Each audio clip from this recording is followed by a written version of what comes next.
नमस्कार मंडळी.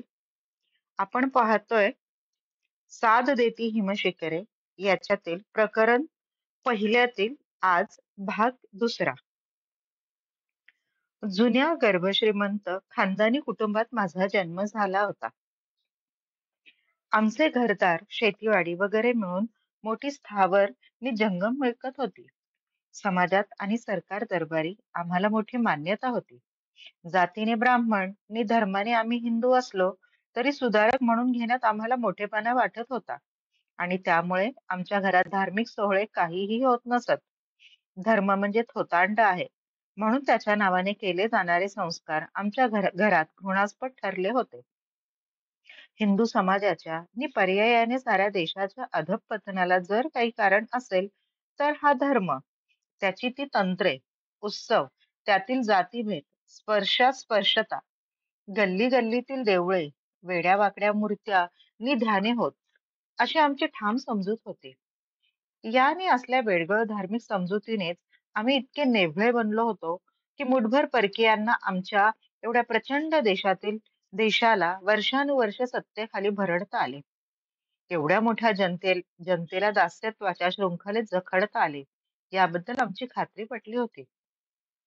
त्यामुळेच की काय माझे वडील उत्तर आयुष्यात ब्राह्मो समाजाचे सदस्य झाले होते. मला वाटते माझ्या मित्रमंडळींच्या संगतीने असेल किंवा काळातील सुशिक्षितांची फॅशन म्हणून असेल. प्रार्थना समाधिष्ठांसारखा त्यांनी कुठलासा पंथ स्वीकारला होता खरा, पण आपली पंथीय मते त्यांनी घरात कधीही आणली नाहीत. त्यामुळे मी लहानपणापासूनच निरीश्वरवादी, अभक्त, पाखंडी मताचा होतो. त्यामुळे पूजा, अर्चा, प्रार्थना करणे किंवा देवळात जाणे मला माहितीच नव्हते. माझे वडील सुप्रतिष्ठित वकील होते आणि आई त्या काळात त्या मानाने बरीच शिकलेली, म्हणजे तिच्या लग्नाच्या वेळी कॉलेजात जाणारी अशी सुशिक्षित स्त्री होती.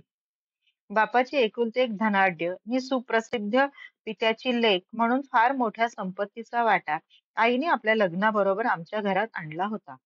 माझे दोन्ही वडील बंधू कामधंद्याला लागून सुस्थिर झाले होते. सर्वात ज्येष्ठ बंधू कायदेपंडित होते, तर त्यानंतरचे दुसरे बंधू विलायतेहून जास्तीत जास्त उच्च पदवी घेऊन विख्यात भीष्वर्गीय म्हणून मुंबईत मान्यता पावलेले होते. माझे पुण्याच्या डेक्कन कॉलेजात तिसऱ्या वर्षात शिक्षण चालू असून मी कॉलेजच्या वसतिगृहातच राहत होतो. आमच्या कुटुंबातील सर्वांचे उच्च शिक्षण याच कॉलेजात झाले असल्याने हे कॉलेज म्हणजे एक कुटुंबीय संस्थाच आम्ही समजत होतो. अभ्यासात मी बऱ्यापैकी विद्यार्थी होतो, पण त्यापेक्षा खेळाकडेच माझे जास्त लक्ष असल्याने शिष्यवृत्त्यांपेक्षा खेळातील प्रावीण्यात मी जास्त पुढे होतो. निरनिराळ्या खेळात मी इतरांपेक्षा कितीतरी उत्तम खेळाडू म्हणून गणला जात होतो. उत्तम शरीरयष्टी, 6 फुटांपेक्षा थोडी जास्त उंची व देखणे रूप, त्यातच उत्तम कुस्तीगीर व उत्कृष्ट नेमबाजी असणारा, अशी माझी कॉलेजात प्रसिद्धी होती. टेनिस कोर्टवर 2 डाव खेळून मी खोलीत परतलो. न्याहारी उरकली नि कॉलेजात गेलो. दररोज जे करत होतोच तेच आजही करीत होतो. पण स्वप्नात दिसलेला साधू पुरुष नि गुंफा माझ्या डोळ्यापुढून काही हालेच ना. आंतरराष्ट्रीय आंतरविद्यालयीन क्रिकेटच्या मॅचेस जवळ आलेल्या. प्रॅक्टिस करिता म्हणून संध्याकाळी क्रीडांगणावर मी हजर होणे जरुरी होते. परंतु डोके दुखण्याचे निमित्त करून मी प्रॅक्टिसला गेलोच नाही. प्रकृती उत्तम असूनही माझे कशातच लक्ष लागेना. मन स्थिर होईना. तेव्हा लांबवर कुठेतरी फिरून यावे किंवा बोट मिळाली तर नदीत बोटिंगला जावे असं ठरवून मी खोलीबाहेर पडलो. नदीवर एका वळणापाशी वळत होतोच, तो कुणाची तरी हाक मागून आली. ती ऐकली. वळून पाहतो तो रमेश. रमेश जवळ येऊन तो म्हणाला, "अरे, क्रिकेट ग्राउंडवर तू असायचास, तू आज इकडे कुठे? काही खास काम की विशेष गाठीभेटीचं आमंत्रण?" मी म्हणालो, "छे रे, तसले काही एक नाहीये. आज खेळावेसेच वाटेना." तेव्हा म्हटलं, "बोट असेल तर बोटिंग करावी, नाही तर दूर कुठेतरी चालत जावे." त्यावर कॉलेजची बोट नादुरुस्त असून आणखीन आठवडाभर तरी ती दुरुस्त व्हायला लागणार आहे, अशी माहिती रमेशने दिली. सर्वंट्स ऑफ इंडिया मध्ये एका विख्यात साधूंचे हिंदू तत्वज्ञानाची एकवाक्यता यावर व्याख्यान आहे. ते ऐकायला तो गावात जाणार होता. तो म्हणाला, "तू जर मोकळाच असशील तर चल ना माझ्या बरोबर गावात." व्याख्यान मनोरंजक वाटले तर दोघेही बसू, नाही तर येऊ मध्येच उठून. मी आणि रमेश दोघेही एकाच वर्गाचे विद्यार्थी होतो. त्याचा विषय होता तत्वज्ञान, तर माझा होता अर्थशास्त्र. इतकाच फरक. तो प्रथम श्रेणीचा विद्यार्थी होता आणि त्याला शिष्यवृत्त्याही बऱ्याच मिळालेल्या होत्या. खिलाडू स्वभाव आणि त्यात उत्तम वक्ता असल्याने कॉलेजात तो सर्वांचा लाडका होता. त्यामुळे आमच्या आवडीनी विषय वेगळे असले तरी आम्ही एकमेकांचे चांगले मित्र होतो. नदीकाठी एकटे भटकण्यापेक्षा त्याच्या संगतीत मनाला जरा हलके वाटेल असे वाटून मी त्याच्यासह व्याख्यानाला जायचे मान्य केले. पण उगाच नाही कशाला म्हणू, स्वप्नात दिसलेला साधू पुरुष आणि आजचे व्याख्यान देणारा साधू यात काही साम्य आढळले तर तेही पाहावे, हाही विचार मनात तरळून गेल्याशिवाय राहिला नाही. आम्ही व्याख्यानाच्या जागी पोहोचलो. तो हॉल गच्च भरला होता. आम्ही कशीबशी जागा मिळवली. तेथून व्याख्याता दिसत होता. ते व्याख्यानही नीट ऐकायला येत होते. प्रास्ताविक, ओळख वगैरे औपचारिक भाषणे झाल्यावर स्वामीजी बोलावयास उठले. स्वप्नात दिसलेले साधू नि व्याख्याते याच्यात काहीच साम्य न आढळल्यामुळे नाही म्हटले तरी माझी थोडी निराशाच झाली. ते चांगले वक्ते होते आणि त्यांची तयारीही उत्तम होती. श्रीमद शंकराचार्यांच्या संन्यस्त धर्माबद्दल बोलताना त्यांनी हिंदू व पाश्चिमात्य तत्वज्ञानाच्या विचारांचे सहज सुलभ दर्शन घडवून दिले. आधारांची व विद्वत्ता प्रचूर भाषणाने आपल्या मुद्द्याचे सखोल विश्लेषण केले. विरोधकांचे खंडनही केले.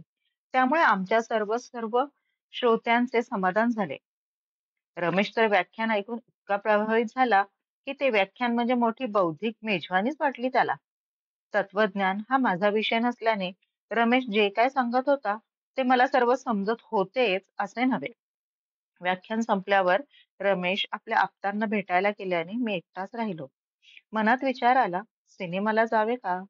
अनेक चित्रपटगृहापर्यंत तर गेलोही, पण कुठेही मनोरंजक चित्रपट आढळलाच नाही.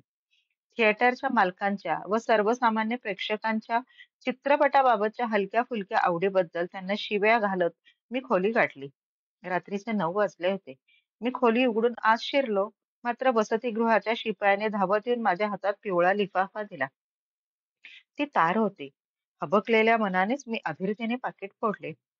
का न कळे, पण तार म्हटलं की मी नेहमीच बेचैन होतो. लिफाफ्यात काय असेल व तेही इतक्या तातडीचे, हा विचार तर नाही ना माझ्या अस्वस्थतेचे कारण. मी सुटकेचा निश्वास टाकला. ती वडिलांची तार होती. दुसऱ्या दिवशी सकाळी ते येणार म्हणून स्टेशनवर नेण्यास त्यांनी मला सांगितले होते. भोजनाची शेवटची घंटा वाजू लागल्याने मी जेवायला गेलो. मला भूक बेताचीच होती, पण माझीच वाट पाहत रमेश बसल्याचे मला आढळले. तो गावातून आला तो थेट क्लबात आला होता. स्वामीजींच्या तत्वज्ञानाच्या अभ्यासाबद्दल तो माझ्याशी पुन्हा अति उत्साहाने बोलत होता. खोलीत मी परतलो आणि ठरवले लवकरच झोपी जावे, कारण आदल्या दिवशीची राहिलेली झोप आणि दुसऱ्या दिवशी लवकर पुन्हा उठायचे होते. पहाटे 5 वाजता गजर लावला, म्हणजे वडिलांना स्टेशनवर भेटायला वेळेवर पोहोचता येणार होते. दिवा मालवून अंथरुणावर आडवा होणार तो दारावर टकटक ऐकू आली. जरा नाराजीनेच मी दार उघडले. दोघा खेळाडूंसह टीमचा कर्णधार आत घुसला. माझ्या प्रकृतीची त्याने आस्थेने चौकशी केली. पुढच्या आठवड्यात होणाऱ्या अंतिम सामन्याबाबत अघळपघळ गप्पा मारल्या. कॉलेजच्या प्रिन्सिपलांसकट सर्व जणांनी या सामन्याबद्दल सर्व जणांनाच या सामन्याबद्दल कुतूहल होते. कारण सामना जिंकल्याने कॉलेजच्या कीर्तीत भर पडायची होती. मी प्रॅक्टिसला न गेल्यामुळे माझ्या प्रकृतीची चौकशी करायला प्रिन्सिपल साहेबांनीच कर्णधाराला माझ्या खोलीत पाठवले होते. ते तिघे निघेपर्यंत झोपायला रात्रीचे 11 वाजले.